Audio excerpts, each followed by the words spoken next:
All right. Hello, everyone. Good morning, and welcome to Comp 2450 Software Development 1. Wow, this is a full room. It's been a while since I've taught a second-year course in the regular terms, and this is a full room. I'm really excited to see all of you, and I think we're going to have a good time this term. So, first things first, my name is Franklin. I will reintroduce myself in a moment, but my name is Franklin. My preferred pronouns are he, him, and his. You are welcome to address me as Franklin if you want to, in emails or in person. The way that I like to run my lectures is that in every lecture, what I want to do is tell you what you should be able to expect to do by the end of the lecture. So one of the goals that I have as an instructor is that I want to make it really clear to you what I want you to be able to get out of this lecture. I want to make sure that you have a sense of what it is that I'm trying to communicate to you, what I'm trying to show you how to do, and what I want you ultimately to be able to demonstrate back to me, either in the form of like submitted assignment or a test or a quiz or something like that. So I want to be really clear about that. And so what I do at the beginning of all of the lectures that we're going to have is to give you a list of the learning outcomes that I'm expecting you to be able to demonstrate by the end of today's lecture, or some kind of representation of that. Today is the first class, and so the number of learning outcomes that we have is pretty limited. And really all I want you to be able to do by the end of today's lecture is know a little bit more about the course. The first week is going to be mostly like intro and review stuff. We're not going to be spending a lot of time doing anything brand new in the course. And so I really just want you to know a little bit more about the course today. So like where the course webpage is, I'm confident that you've all used Learn before at this point. The course structure layout that I have on Learn might be a little different than other people. So I want to show you where everything is. I want to spend some time taking a look at the course syllabus. I want to take some time to look at the course schedule. And I want to give you an idea of how you're going to be assessed throughout the term. So, as I said, hello, everyone. My name is Franklin. You are free to address me as Franklin if you want to. My preferred pronouns are he, him, and his. My office is in this building in E2, in E2 418. So E2 418 is if you go up to the 4th floor, there's a long hallway on that side of the building. I'm pointing what I believe is north right now on that side of the building that kind of faces University Center. There's a long hallway of profs and instructors down that hallway, and that's where you can find my office. It's got a sticker of a teapot on the door, so that if that helps you find it later. I'm going to have student meeting times on Mondays and Wednesdays. So if you need to come talk to me about something related to the course, you have questions, you have concerns, you just want to come and chat for a little bit, please feel free to drop by. I'll be in my office on Mondays and Wednesdays from 10:30 to 11:30 a.m. I kind of guarantee to be there in that time. If I can't make it, I will try to make sure that you're aware of that by putting a post on the course webpage and a sticky note on my door that says I can't be here today, unfortunately. But my goal is to try and be there every time I say I'm going to be there.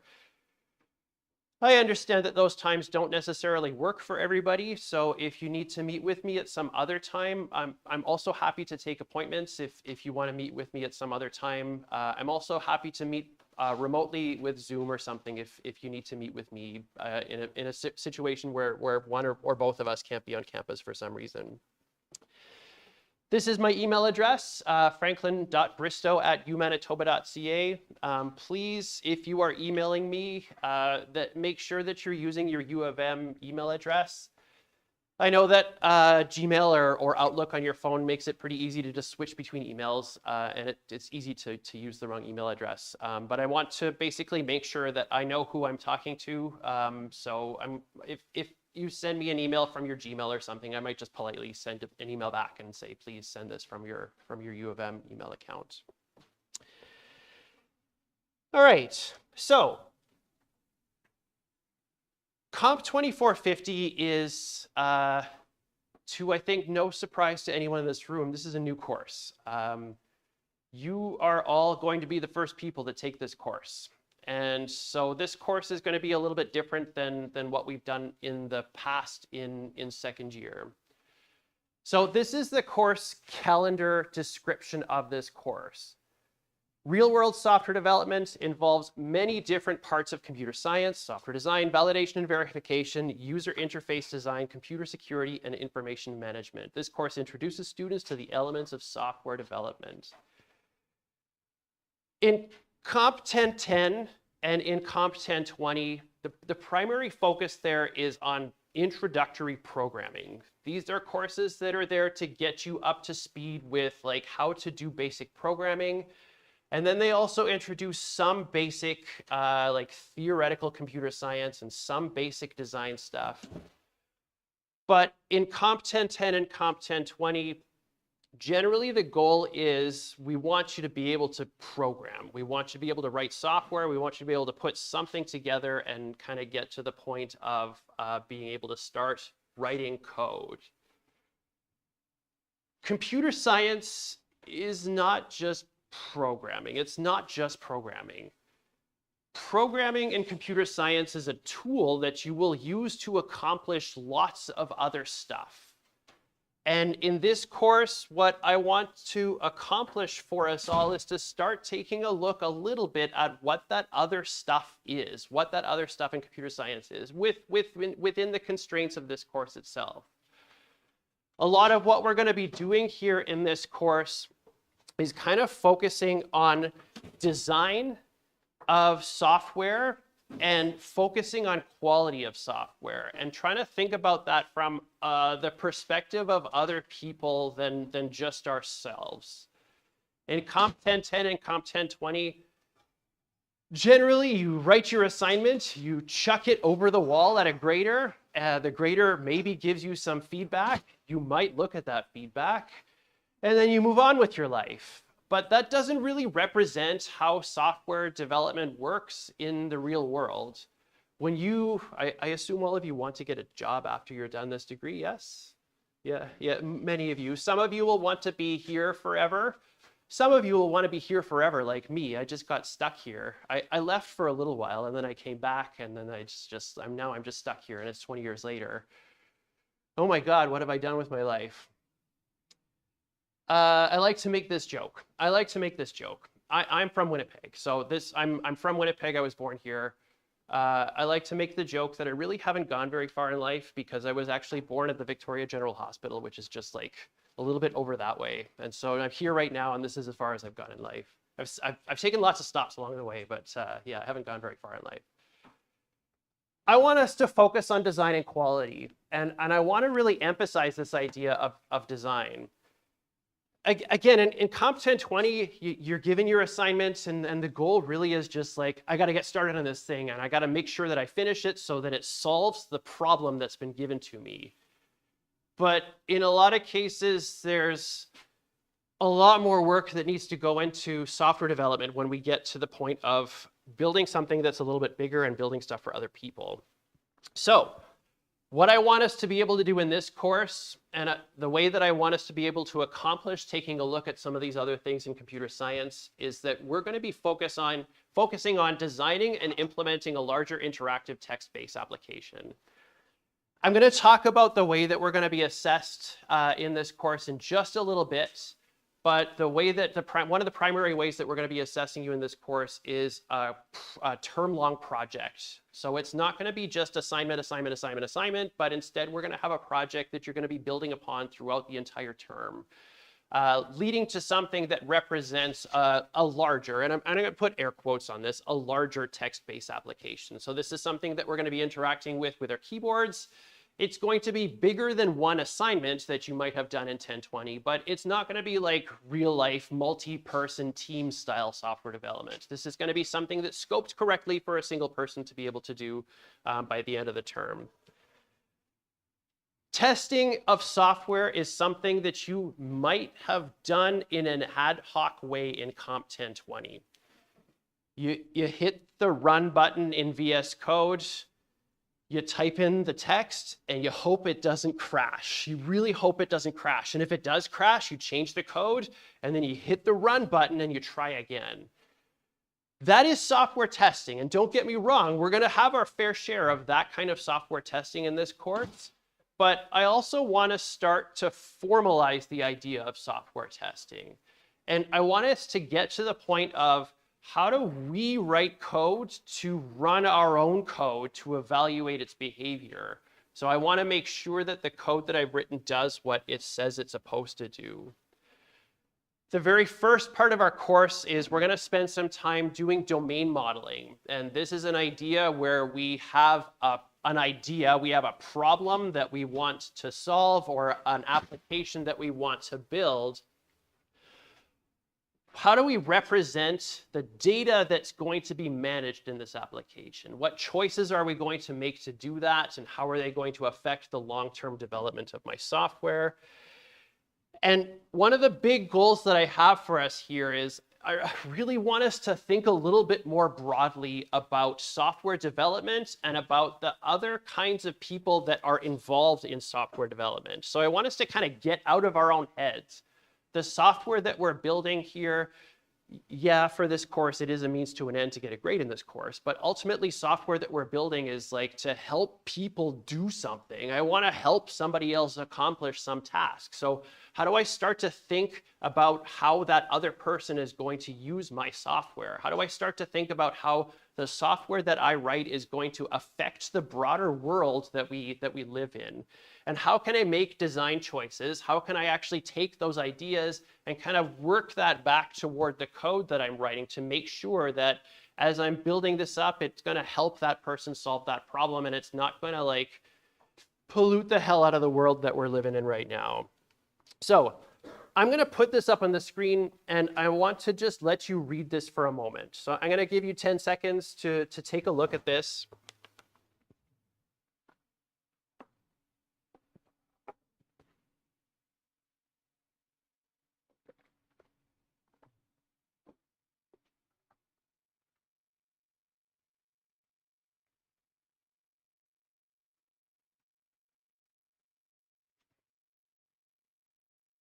Okay, I'm not going to read this to you because I don't really like reading slides at people. But I do want to try to summarize and kind of rephrase this idea.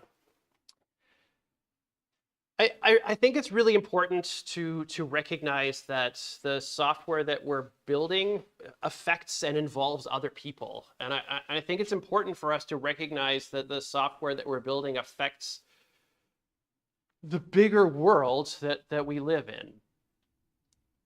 I think that when we're building software, when we're starting to work with people, especially as you're getting out into industry and getting out into the jobs that we're all hoping to get after getting this degree, we're kind of making connections with lots of different people. And the choices that we make in the development of our software affect different people in different ways. We're going to have colleagues. Almost all software development jobs that you are going to be working in will have you working on a team. The design choices that you're making in terms of how you structure your code are going to affect other people on your team because they're going to have to work with the code that you've written. They're going to have to support it. You're going to have to support code that somebody else has written. The design choices that you make in terms of the technology that you're using is going to affect the people who are actually using the software. The design choices that you're making in terms of algorithms and data structures might be affecting things like how long the battery is going to last in your phone or your laptop, how often somebody's going to have to charge their phone because of that. I think that all of us together in this room right now, there's a connection between all of us. There's a connection between me and you, and to some extent, there's a connection between all of you together. These connections are important to me. I think that these are important things to think about. When you come to my office, I will often ask you what your name is, and I will try my best. I will do my very best to remember what your name is, because I think that that's an important thing to help us have connections between people. I wrote this with Dr. Patrick. Dr. Patrick is the instructor of the other section of this course. And these are some things that we think are important about the way that the course is structured and how our work here is going to think about affecting other people. In this course, we are still going to be doing software development. We're going to be writing some code. We're going to be writing lots of code. The tools that we're going to be using to accomplish that are Java, first and foremost. You've done a lot of Java development in Comp 1010 and in Comp 1020. There's stuff that is going to be new to you for Java that I will talk about in this course when it's necessary to talk about in this course.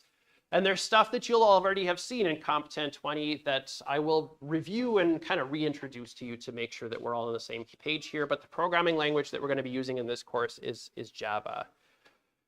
One of the things that we're going to be doing in this course is kind of working up to building bigger software. I wonder if you can show me on your hands, just by a show of fingers, what's the most number of classes that you can think about having written in an assignment for Comp 1020?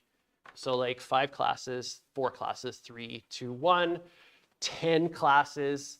If you've got to take your shoes off, please don't. But yeah, show me how many on fingers, about how big is the most that you've written in Comp 1020.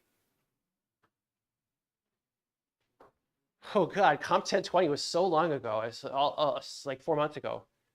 So I'm seeing like, everybody show me your hands, please. Yeah. If you don't remember, just like put your fist in the air. I don't know. Yeah. Okay, so lots of people around like 5, some people getting closer to 10. We're going to be building software in this course that's going to have us like working with maybe 10 classes in the first part of the project. And then we're going to be building upon that. The classes that we're starting with are not going to be big classes. They're not going to be big classes, but our project is going to have a number of classes. When you're starting to work with software in industry, you're going to be working with code that often has tens or hundreds of thousands of lines of code across many hundreds of different classes when you're working with Java. Maven is a piece of software that we are going to be working with that will help us manage the complexity of working with that many classes. It's a piece of software that's going to help us do things eventually like rely on external dependencies. So I want to use libraries that don't exist in the JDK that somebody else has written, and I want to use that code in my project. And so we're going to use Maven to accomplish that. This is a build tool. The other thing that we're going to use are text editors and IDEs. For this week, for Friday's class, I guess, I'm probably going to use VS Code. Quick show of hands. Everybody here uses VS Code? I think everybody has put their hand up. Yes. OK, so thank you. Lots of people are using VS Code. Moving forward, when we start doing development, I am going to start using IntelliJ in class. IntelliJ is an IDE, an integrated development environment. Visual Studio Code describes itself as an integrated development environment. However, I would argue, and I'm willing to go up on a hill and die on this hill about this, Visual Studio Code is a text editor that has plugins. That's the hill I'm willing to die on. Most of the work that I personally do, I use a text editor called Vim to do a lot of my work. I'm not going to make you use Vim at all. I wouldn't want anyone to have to use Vim to do Java development. I'm going to use IntelliJ IDEA.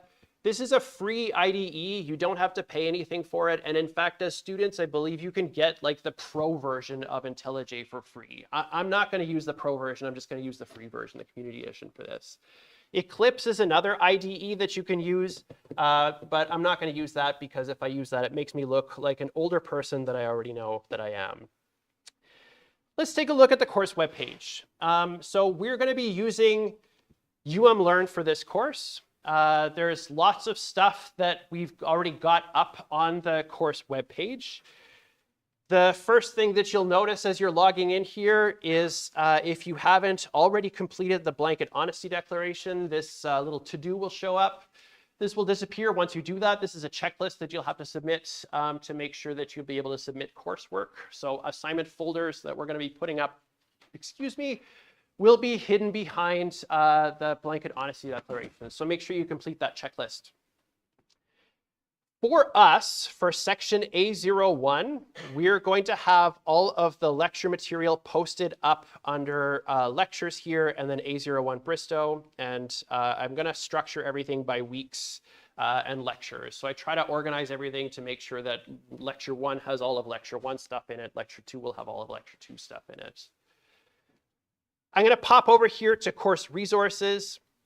The course syllabus is here, and this describes all of the policies and expectations that, that you can have about this course. I'm going to skip past some of this stuff.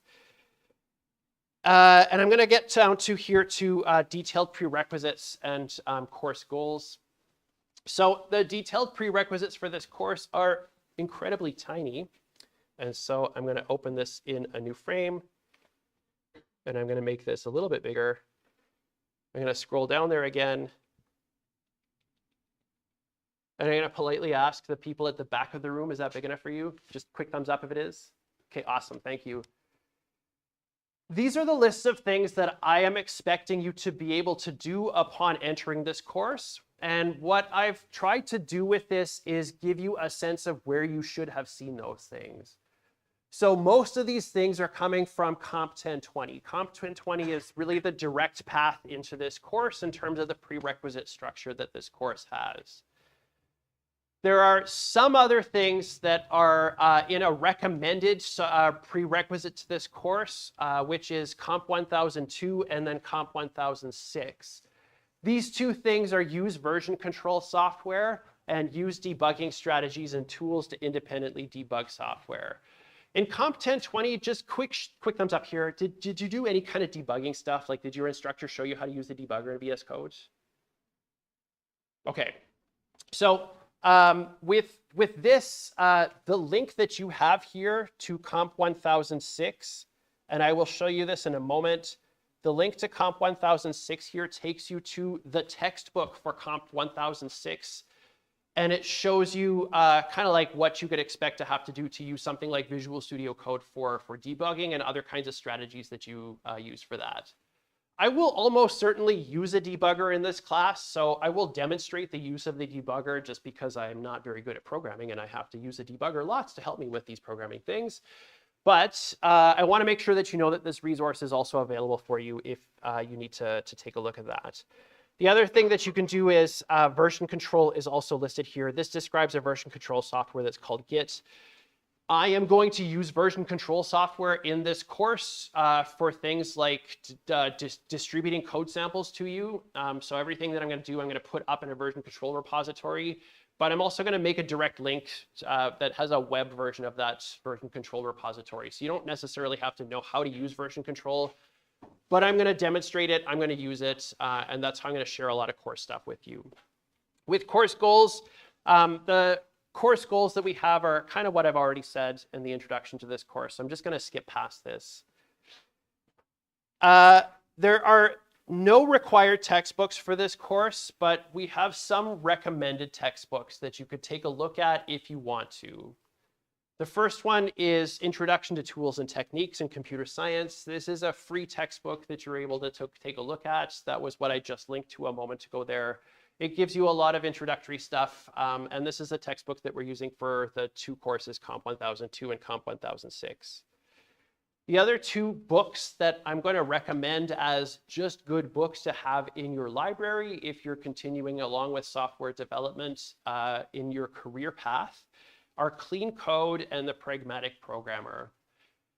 Both of these books have great ideas in them, but a lot of the ideas that are in these books don't really necessarily help somebody that's just learning how to program. They're kind of ideas that are really good in terms of you've been doing this for 4 or 5 years, and this is going to help you like build upon that experience that you've had before.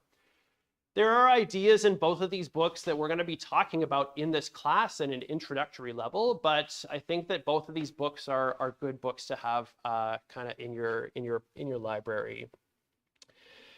In terms of policies in this course, there are a number of policies that we've got. The first one is kind of related to illnesses and unexpected circumstances.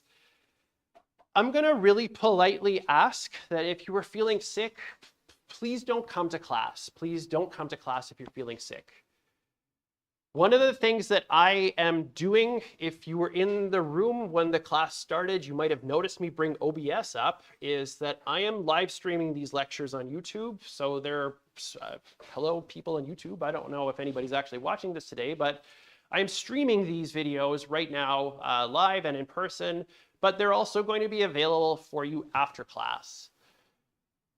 Anything that I do in class in terms of examples, like showing code or drawing pictures, I will put up on the course webpage, either as a link to a version control repository or just as a file up on the course webpage. I will share with you everything that I do in class.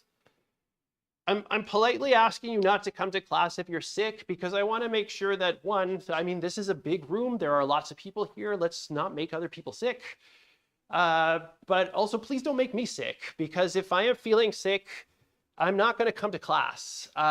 If I'm feeling sick, I'm going to do my best to find somebody to cover the class. We have another section of this course, so I'm going to ask Dr. Patrick to come and cover for me if it's possible for him to make it for that section. But in extreme circumstances, I'll either do something like run the class on Zoom, or I will cancel the class if there's no other option for me to do that.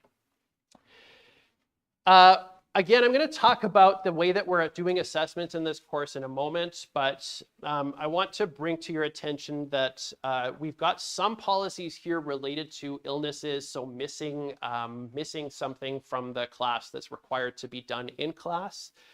But then there's also going to be some flexibility in terms of due dates for the project that we're working on. So the flexibility of accounting for illnesses and unexpected circumstances is we're trying to build that into the assessment structure so that you don't have to do things like submit self-declaration policies for this course. For expectations, like I said, please use your U of M email address to contact me if you're going to be sending me an email. However, my strong preference is that if you have a question about course material, so assessments in the course or the course itself, I would strongly prefer you to ask that question on the course discussion forums. So there's discussion forums that are on this course, and I've tried to structure those so that you have some granularity in terms of where you can put your questions. But if one person has the question, almost certainly many people have the question. So my strong preference is that to have that posted to the discussion forum so that other people can see the answer that I'm giving there, as opposed to having to email it back and forth a bunch of times. If there are questions or concerns that you have about feedback that's specific to you, so it's not really appropriate to post a question about like what I got on this quiz on the discussion forum, yes, please send me an email in that case. And I'd be happy to take a look at that. In terms of academic integrity, we've got a very similar policy here in terms of academic integrity as with Comp 1010 and Comp 1020. This all ultimately boils down to please write your own code. Please write your own code, and I mean that in terms of don't take code from your peers, but please also actually do your own work and don't let ChatGPT do your work for you.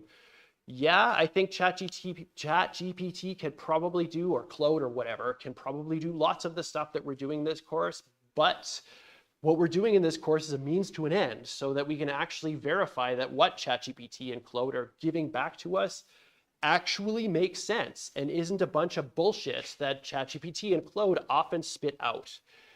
That's the big goal that we have here. So please make sure that you're doing this. Please make sure that you're actually writing the code that you're submitting for assessment in this course. Student accessibility services exists, and one of the things that is an accommodation that's offered to students are volunteer note takers.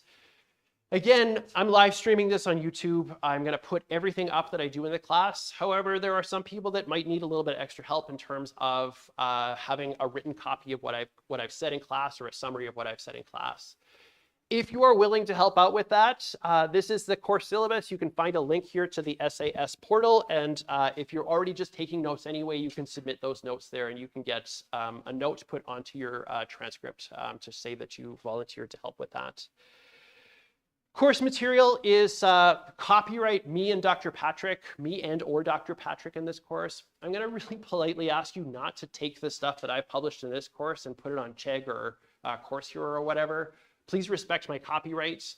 This is getting to be much more important to me. with AI scraping the whole web all the time, I don't really want my stuff to be scraped by AI. And when I post it on Learn, it's protected. It's not going to be scraped by AI, and I prefer that it doesn't get scraped by AI. So please respect the copyright that we have on course materials for this course. In terms of the grading breakdown, the way that you're going to be assessed in this course is that we're going to have 11 total quizzes weekly throughout the term. So we're not going to have one this week because there's not anything to quiz you on. We're just, oh my gosh, I could be really evil and quiz you on this, but no, I'm not going to do that. We're not going to have a quiz this week, but we are going to have quizzes throughout the term. The way that the quizzes are going to be assessed is that the lowest score that you receive will be dropped from your assessment. The purpose of this is really to address, I've missed a class because I'm sick. If you miss a class because you're sick, you'll get 0 on the quiz, but it will be dropped. It will not be included in the calculation of your final grade. We're going to have a project, and I'm going to talk about that in just a moment. But there are going to be 3 phases that you will be submitting for this project. So 3 things for assessment. And each of those are going to be worth 10% of your final grade.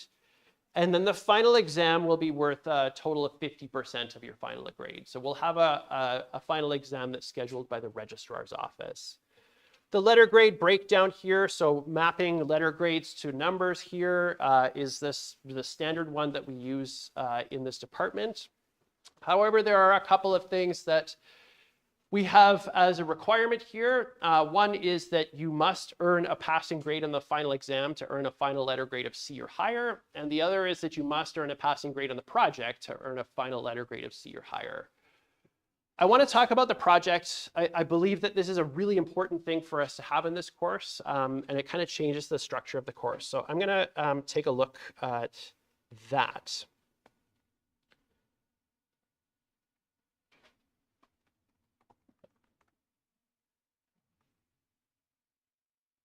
No, I'm actually going to take a look at the project in just a moment. What I want to take a look at really quickly right now is the course schedule. So the other document that is important in this administrative section is the course schedule itself. I'm not going to step through this, but I do want to bring it to your attention that it's here. And what I'm going to try to do each week is for the week sections in my content section is put a link to the learning outcomes and topic for the week. And I'll also try to give you some sense of what it is that we're going to be doing next week in each of the classes that we've got in each of the weeks that we've got. All right, okay, so I have spent a long time shouting at you. And what I want to do right now is I want to give out these little sheets of paper. This is a strategy called exit slips, and I like to do this. What I'd like you to write on this strip of paper is, please don't write your name, but I've told you a lot about what we're going to be doing in this course and what we hope to accomplish. I'm looking for you to write down what you might expect to get out of this course. So just a sentence or a fragment of a sentence. And then what I'll ask you to do is give this to me before the end of the class. I'll give you about 30 seconds to do it right now, but please feel free to keep writing after that 30 seconds is up.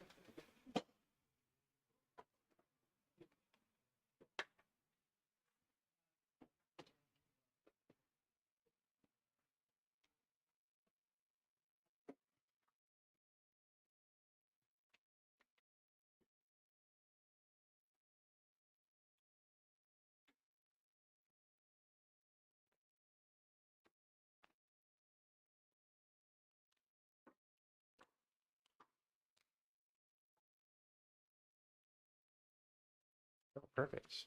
I got here just in time.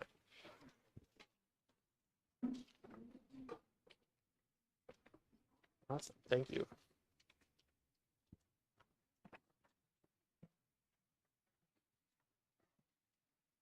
Does anybody else need a strip of paper?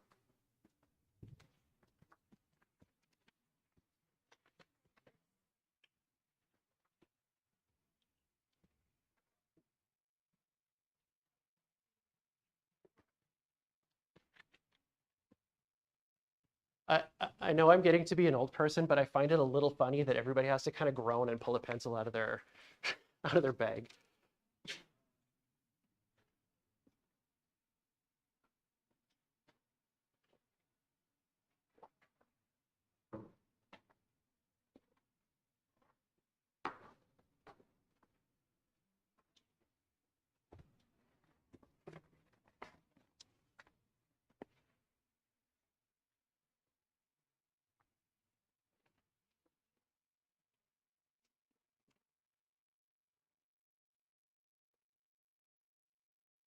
Okay, so like I said, please feel free to keep writing. I'm going to keep on trucking here, but please just drop it off on the table up here at the end of the class. I'll take a look at these and then I'll bring back what I see next class. Okay, so let's talk about what we're going to be doing kind of each week in terms of a general structure of the course. So every week, except for this one, and with some exceptions in terms of holidays, weeks, we're going to be following the same general structure of the class.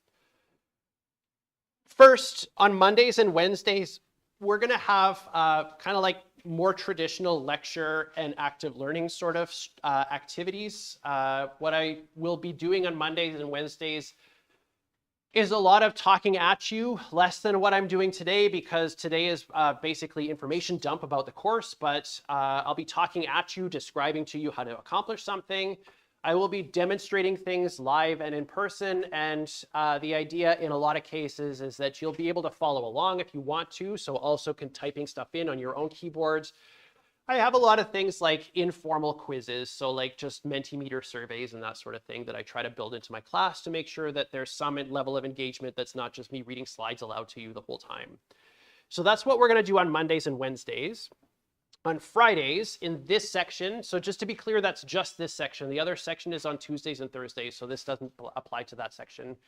If you're watching this on YouTube and you're in the other section, I mean to say, on Fridays, we're going to have structured working time for our projects. We're going to have some TAs in the classroom, and they're going to be here to help out. What I will be doing here is generally giving you some kind of a prompt that says this is what you should be able to do by the end of today's class. So similar to the learning outcomes, but this is what I expect to see from you having accomplished by the end of the class. This is either going to be time for you to actually just work on the project that you will eventually submit for assessment in a structured environment where you have TAs and myself being able to give you direct and immediate feedback about what you're doing. So if you have questions or if you want more guidance about what it is that you're supposed to do, I'm going to be here for that. Sometimes that might mean that I stand up at the front of the room and shout at everybody because there's lots of people asking the same question and it's just easier to do that. It's going to be a little bit structured like that.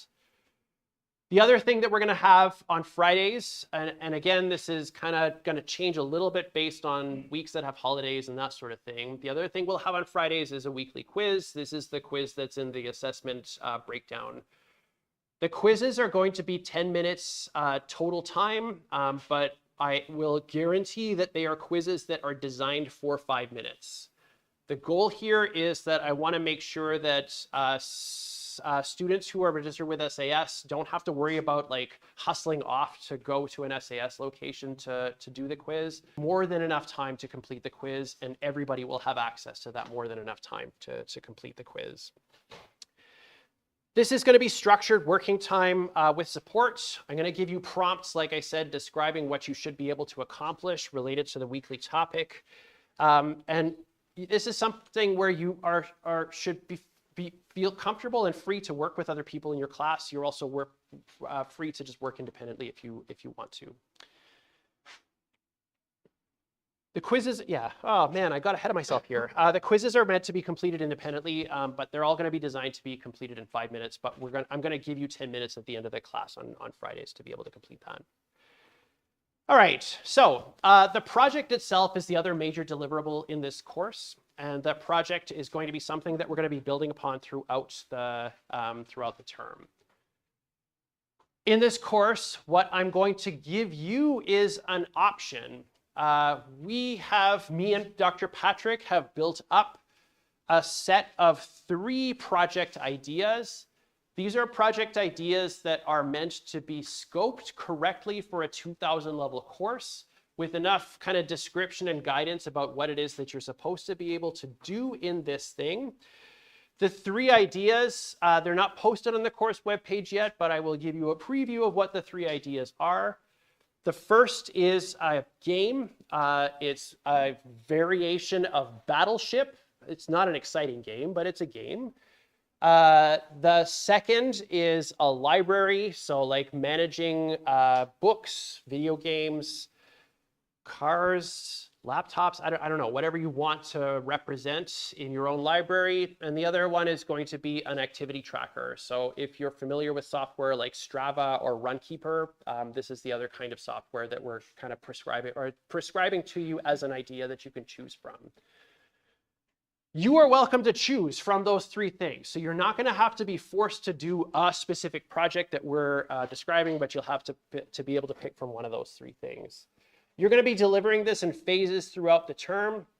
And what I want to do right now is take a look at the project overview up on the course webpage.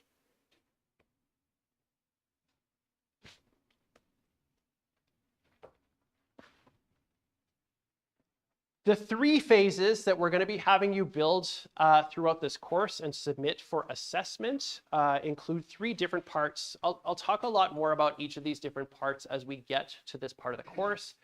But data modeling, design by contract, and build tools, this is what we're going to start taking a look at next week in terms of course material. Each phase of the project that you're building is going to be divided into two parts.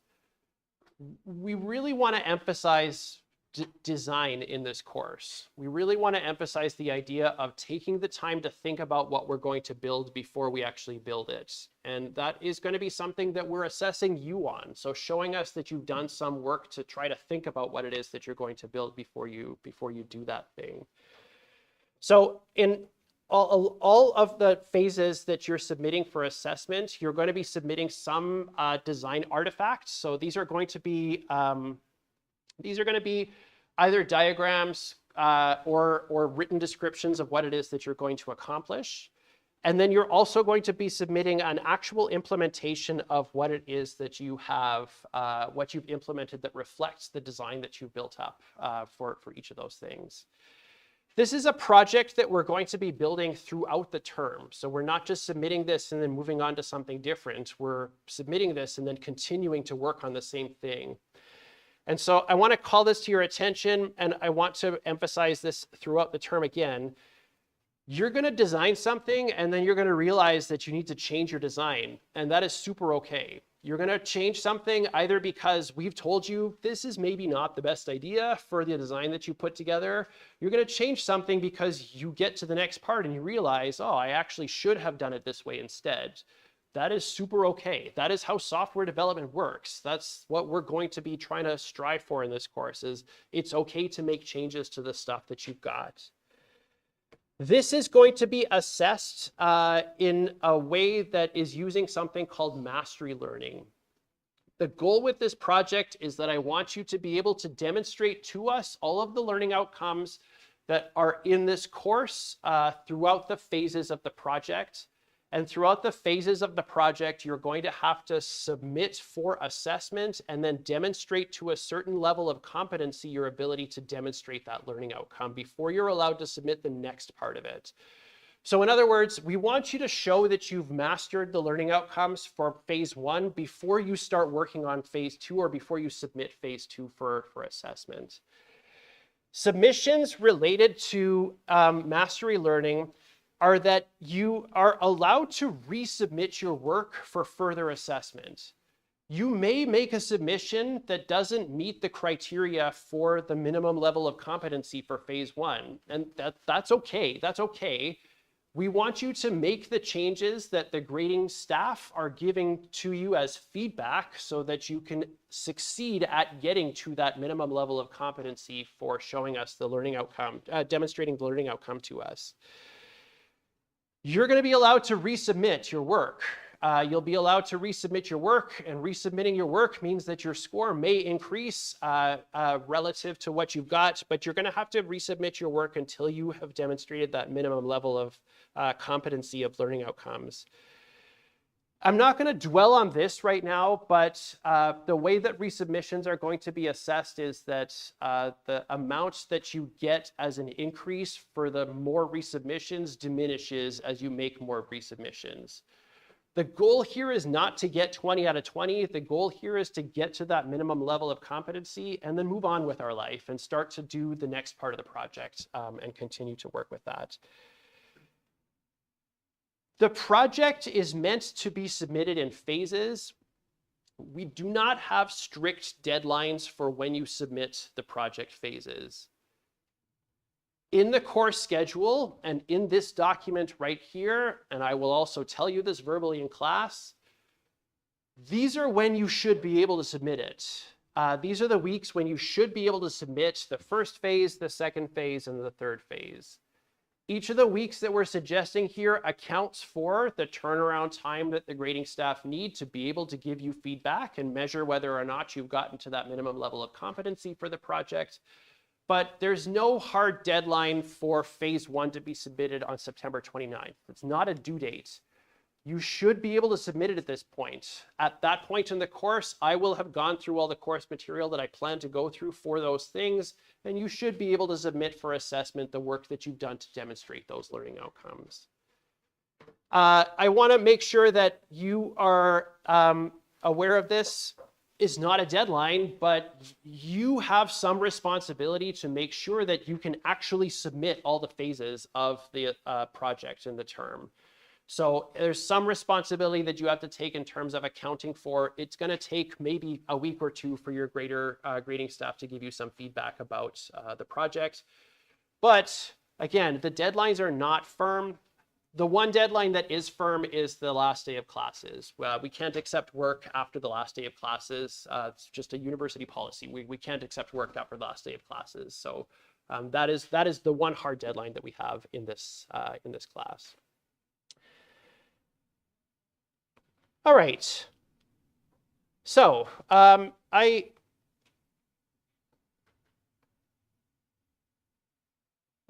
want to give you a chance to ask some questions about this. And so I'm going to ask you a question of this, like this first.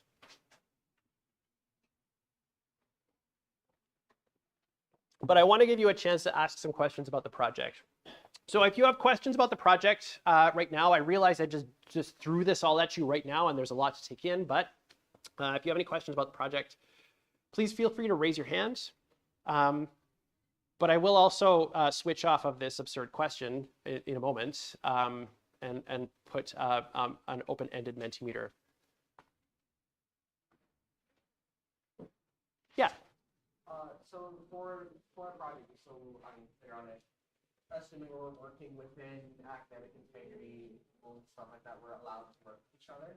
We're not directly talking to each other or is it individual? So I'm gonna repeat the questions partly to make sure I understand it, but partly to make sure that people watching on live stream can hear it. The question is, I think fundamentally boils down to, is it okay to work with other people as long as we don't copy code? Yeah. And my answer to that is, yeah, like you're more than welcome to verbally talk to each other about ideas that you have about the assignment. So the very first part of the project, is that you're going to be doing domain modeling. That's the first exercise. And there's some kind of level of variability that's going to happen here in terms of what different people think is important for the project that you happen to be working on. And it's reasonable to me for you to verbally talk to each other like, I have this object, yes. Not sending the class file to somebody else, but like verbally saying, yes, I have this project. Yeah.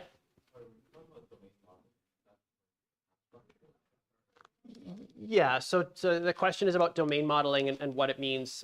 Domain modeling is ultimately taking the time to try and describe the structure of the classes that you're going to build before you build them. Again, we'll talk about it next week. That's our big topic for next week, is to talk about that. Yeah. All right, apparently most people rinse their rice. For the first 37 years of my life, I was in the no way camp. I don't know, it didn't even occur to me that you did this as a thing. And then why would you rinse your rice in the first place? Okay, so I saw a hand over here. Yeah.